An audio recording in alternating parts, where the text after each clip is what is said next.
Jioni. Jana ilikuwa ni siku ya kina baba duniani na mwaka huu tunasherehekea kikundi hiki cha kina baba spesheli. Tunatambua jukumu la kipekee wanalocheza katika kuanzisha familia. Wanaume wanaoishi na ulemavu wanapitia changamoto nyingi kimaisha, na leo tunaangazia furaha ya changamoto za kuwa baba anayeishi na ulemavu. Mwanahabari wetu Rose Wangoi alisema nao na analeta simulizi hizi.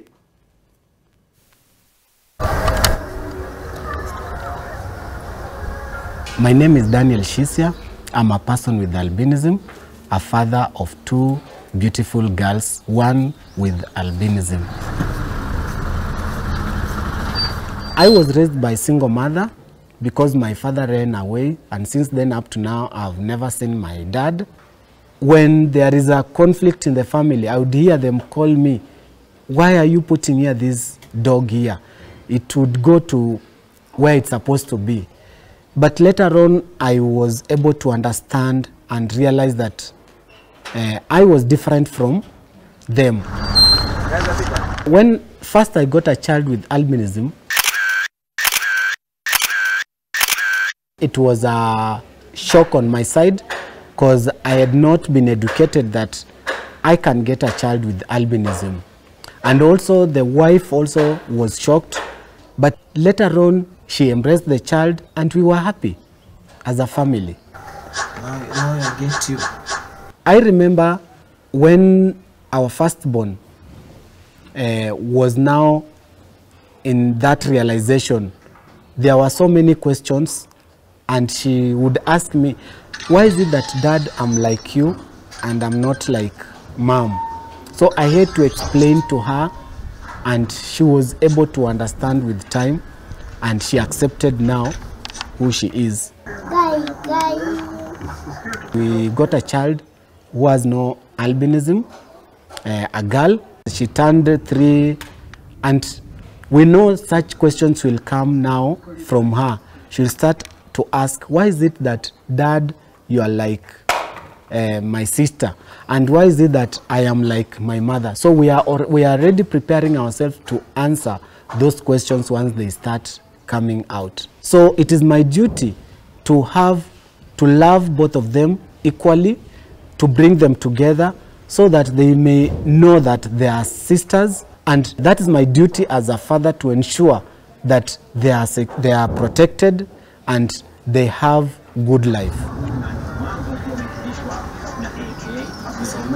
Raising a child with a disability, and especially with albinism, it's also a challenge, because I don't want her to feel the pain that I've gone through. Once she's outside there, she's stigmatized. Even to make that friends, it is difficult for her. And sometimes she comes to me, maybe other children have abused her. They will call her Mzungu, they will call her some sorts of names, and she feels stigmatized, and that lowers her self-esteem. I'm there now to comfort her. I always talk to her every day. I always tell her she is beautiful. My daughter has been chosen to be the prefect of the school. They call now secretary. We used to call them prefects our days, but now they are secretaries. And in that school, I'm the parent representative of other parents. That's one thing that I feel proud of. Despite of me having albinism, other parents saw something in me, saw that leadership in me.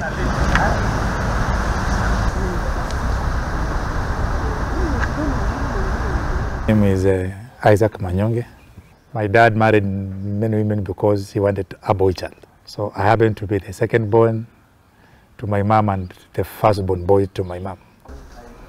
Then at age 1, through polio, I graduated to disability. So growing up, it wasn't easy because of the stigma.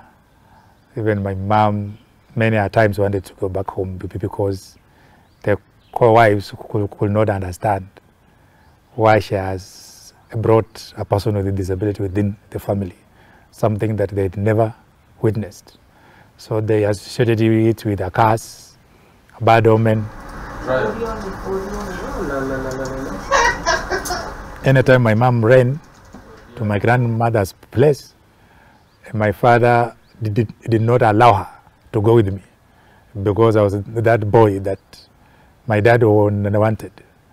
And my grandmother could not allow my mom to stay at her place because she had left a child with a disability who no any other person can be able to take care of. So my mom came back. Disability and poverty are like brothers and sisters. I come from a very humble background. One thing I liked about my mom was that she fairly treated me like any other children. When it came time to go to school, she took me to school. I was walking 70 kilometers every morning and every evening. And there are things we do as children. So I could want also to run, I could also want to go out for PE. And you know, a teacher tells you, sit here, you can't do this. You know, as a child, you don't know what you can do and what you cannot do.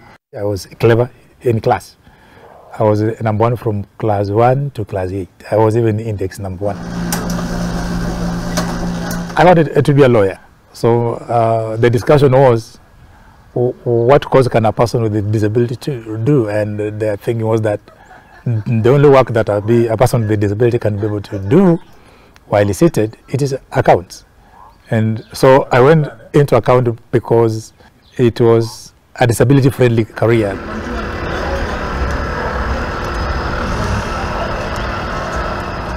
My name is Cosmas Oturi Julius.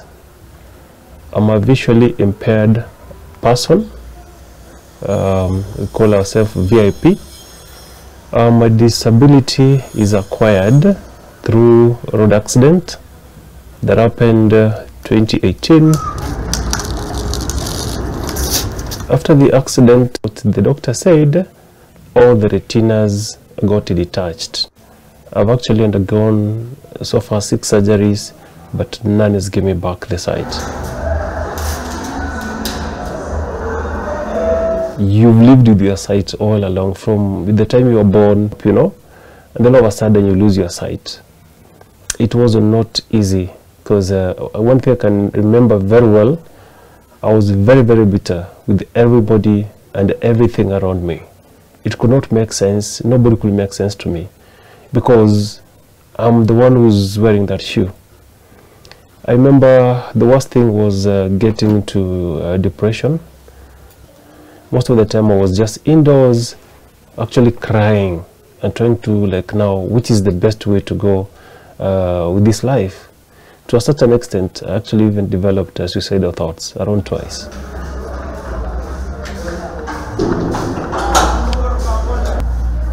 I'm a firstborn in a family of 6. So actually I was the breadwinner in that family. So when I lost my job, I lost my sight, and then like everything was just at a standstill. Basically, it affected the whole family. But now, how I came out of it, I went through some counseling sessions, not one or several of them, just to accept myself and get to recollect myself that I can be a person again in life. This is merchant. So over 200 people, I had friends and colleagues that you could share with. Then it's only one person who could pick my call. It's only one person who could reach on me. I was referred to Kenya Institute for the Blind. I could not even like take like 3 steps, you know, because like you are not sure what is ahead of you. It took me about 2 months to fully like now work with a white cane. But over time, I've managed to walk around Nairobi myself. I could get out of the house, go to Nairobi. You just go to phone. My phone, it has some applications. Yeah, there is what you call a talkback. I can manage to call, receive the call. I can do the message. I can transact with the phone. I can send you cash. I can read emails. I can respond over the emails. So the phone is making my life easier. Yeah. Cosmas is a father of two, a boy and a girl, about 8 and 5 there. They've not really understood fully. Our dad doesn't see. Our dad cannot read their assignment. He cannot maybe recommend in our diary. You know, when they look at you, maybe when I'm not in the glasses, they see you blinking. So like, you are saying, what do you mean? So I'm like, oh God, which is the best language? How can I approach this for them to understand? It is very much hurting. And at times you could like, you cry inside. They'll understand pole pole, but you say now what you need to do, you need to be very intentional. Like you need to tell them exactly why is it that it doesn't have ability to see what happened, so that it grows up with them. They'll even now like, Dad, let me, you know, they'll even help you to move around. Even your mobility will be very easy, because now they are living with that fact that our dad doesn't see.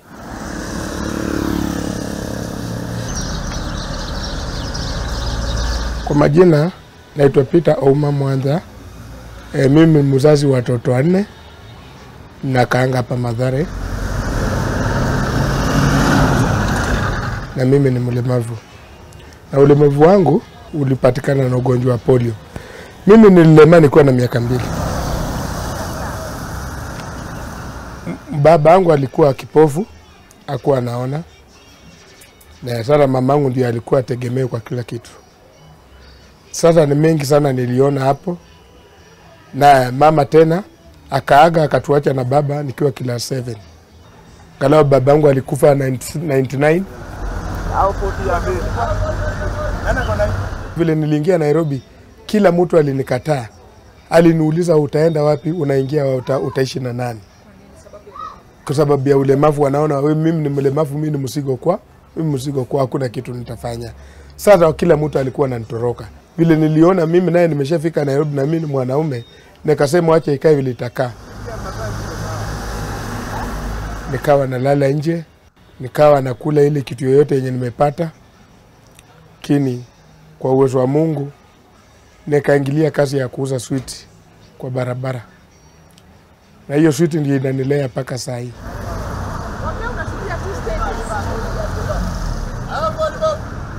Mimi natoka hapa saa 10 ya usiku. Naingia matatu, naenda mpaka OTC.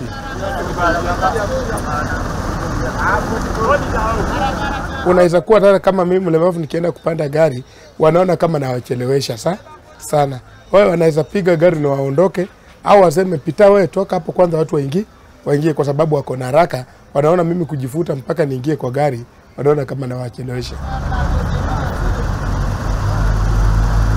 Ilikuwa inaniumiza roho sana, lakini tangu niwazoee na wengine nikasikia watu wengine wakani encourage, wananiambia wewe pita, kubali wewe ni mlemavu, mambo mingi wachana naye, ukiona mtu akikudhulumu au akifanya aje wewe kubali, kwa sababu usipokubali itakuwa inakusumbua sana.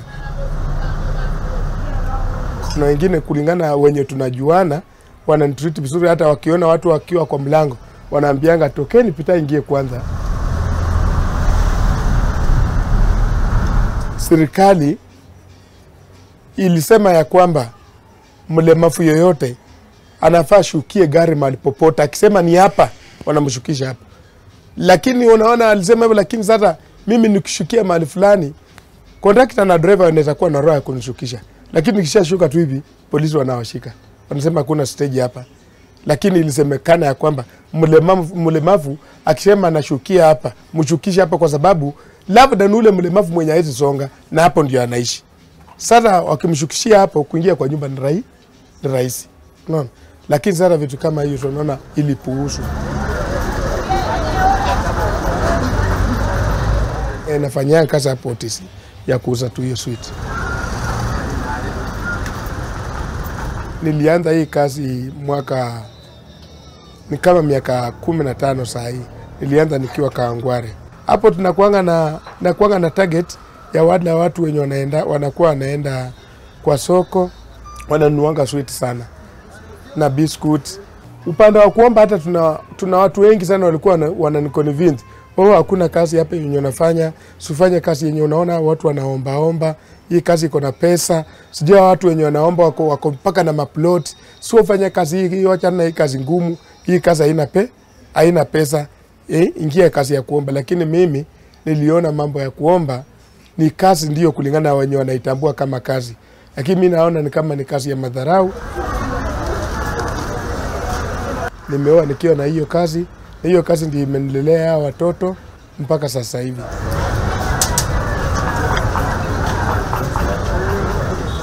Hiyo pesa yenye napatanga pale ndio nalipa nyumba, na hiyo ndio nalipa school fees, na hiyo ndio nakula, na kawaida ni lazima watu wafae. Disability and relationship, it is a complex issue. Each one of us has his or her own story. Like mine is that there is this lady, we became friends, we became dating, and we went for introduction. We did a negotiation, and then 3 days to the wedding day, and then the lady says no. And you know, I could not even understand because we had not quarreled, we had not had any issues. I cried for 43 days, and then I composed myself. Previously, the family thought we were joking around. But when they saw that the last band has been read at that time, then they told her, if you continue with this, then you will be in this thing alone. Please.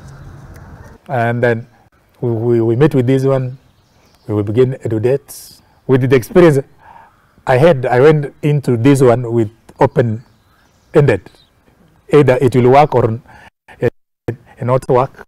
But we went through, we got married, we did our wedding. Kama kawaida, napata kuna stigmatization. Your parents, also your friends, and maybe discouraging you not to go ahead and maybe befriend or get married to the person. But with the love that I had at that time when dating Isaac Manyonge, overcame everything. Time has been able to demonstrate that being a person with a disability doesn't limit one to be a good husband, a good parent. I've been blessed with 4 children, 3 girls and 1 boy. My firstborn is now in Form 3 in Loreto, and for Parents' Day, Academic Day for my daughter, she insists I must go, and I always go. Mtazamaji, makala haya yataendelea mwendo wa saa 3 usiku, kwa hivyo